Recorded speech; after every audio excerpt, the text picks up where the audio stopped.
Hello everyone. I'm pretty sure that tatawagin na naman akong pro-China ng mga bobong loyalista and kakamping sa makakapanood nitong content na to. But no, pro-Philippines po ako and pinaglalaban ko ang aking bansa. Pinapost ko lang to for your information. Ganun. So ang post ito is from Chinese Embassy Manila. This is in regards with that issue nung tinulungan ng Chinese Coast Guard yung mamang fisherman na stranded. So ang respond nito is for the J. Tariela. Mahaba siya masyado pero dito tayo magpo-focus sa red line, which if you cannot read, just go to their Facebook. So sabi dito, first, the Philippine Coast Guard received no prior information from the plan regarding the location or condition of the fishermen who reportedly received this assistance. Now, the Chinese Embassy Manila posted or showed a video na mali ang sinasabi na Tariela. You may watch it now. 408. This is Chinese warship 174 calling over. Roger, sir. 4408. This is the Chinese warship 174.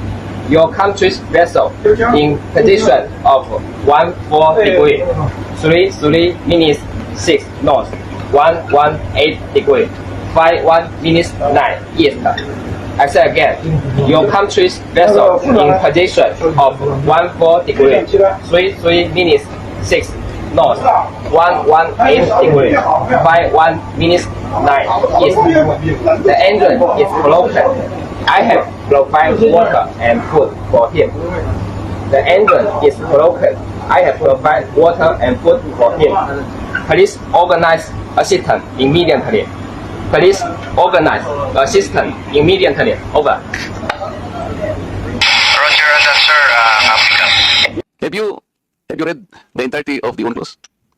Not the entirety, sir. I won't pretend that I have. Even if I read, I'm not a lawyer. I have a PhD in international relations, but I'm not a legal person. So I won't claim that I fully comprehended the contents of the entire UNCLOS. Understood. Okay, so what about the aspect of that particular UNCLOS document that relates to the particular maritime area that is now called South China Sea? The South China Sea is a semi-enclosed sea. Did you find in the UNCLOS the significance of a semi-enclosed sea?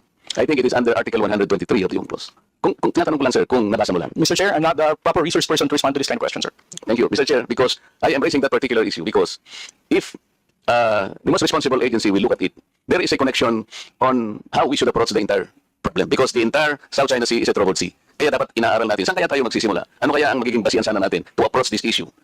Because if you will look into the definition of a semi-enclosed sea, which is under Article 123, makikita natin doon, Mr. Chair, na yung palang mga coastal states. Kasi tingnan po ninyo, imagine it, on the north nandiyan po yung China, on the east nandiyan ang Philippines, on the west nandiyan ang Vietnam, southern part nandiyan ang Malaysia. Kaya meron din Taiwan on the north. Kaya tinawag po siya sa UNCLOS, Mr. Chair, na semi-enclosed sea. What is the significance of the semi-enclosed sea? Sinasabi po ron, pagka po yung body of water is a semi-enclosed sea, lahat po ng coastal states has the responsibility to coordinate, to cooperate in the exploration, the research, development of that area. We can utilize that as the cornerstone of our defense na. Oh, sinasabi pala rito, dapat cooperative ang approach. Hindi sa'yo yan. Kasi even in the description of this